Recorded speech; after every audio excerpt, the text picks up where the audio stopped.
ಸಹ ಶಿಕ್ಷಕರೊಂದಿಗೆ ಮಕ್ಕಳಿಗೆ ಬಲೂನ್ ಕೊಡುವ ಮೂಲಕ ಸ್ವಾಗತವನ್ನು ಕೋರಲಾಯಿತು. 2025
ಭಾರತೀಯ ಪಾದ ಪದ್ಮಗಳ ಪೂಜಿಸೋಣ ಬನ್ನಿ.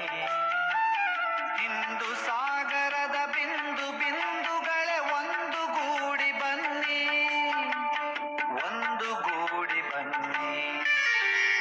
ತಾಯಿ ಭಾರತೀಯ ಪಾದ ಪದ್ಮಗಳ ಪೂಜಿಸೋಣ ಬನ್ನಿ, ಪೂಜಿಸೋಣ ಬನ್ನಿ.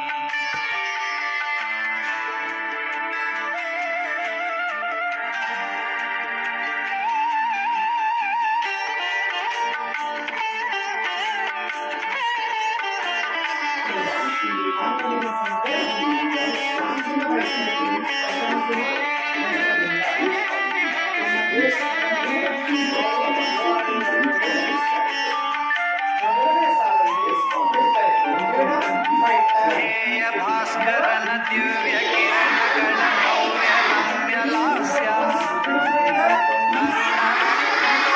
ಕರುಣಗೈಯುತಿಹ ನವೋದ. ಅವರು ನಮ್ಮ ಸಂವಿಧಾನವನ್ನ ರಚಿಸಿದ್ದು. ಅವರ ಸಂವಿಧಾನ ಶಿಲ್ಪಿ ಅಂತ ಕರೀತಾರೆ. ಏನಂತಾರೆ? ಸಂವಿಧಾನ ಬರೆಯಕ್ಕೆ ಒಂದು ಸಮಿತಿ ಮಾಡಿರ್ತಾರೆ. ಸಂವಿಧಾನ ಬರೆಯೋದು ಅಷ್ಟು ಈಸಿ ಕೆಲಸ ಅಲ್ಲ. ಎಲ್ಲಾ ದೇಶಗಳು ಅದನ್ನ ಸಂವಿಧಾನಗಳನ್ನ ಅಧ್ಯಯನ ಮಾಡಿ ಸುಮಾರು 2 ವರ್ಷಗಳ ಕಾಲ ಅಧ್ಯಯನ ಮಾಡಿ ಬರೀಬೇಕು. ಸಂವಿಧಾನವನ್ನ ರಚಿಸಿದಂತಹ ಧೀಮಂತ ವ್ಯಕ್ತಿ ಯಾರು? Doctor BR Ambedkar. ಯಾರು?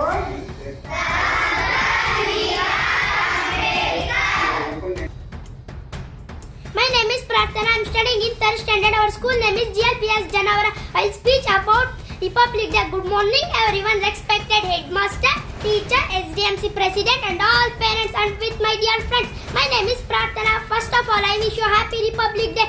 Today is 26th January. We are celebrating 76th Republic Day in our country. Republic Day is national festival of our India. We should salute them of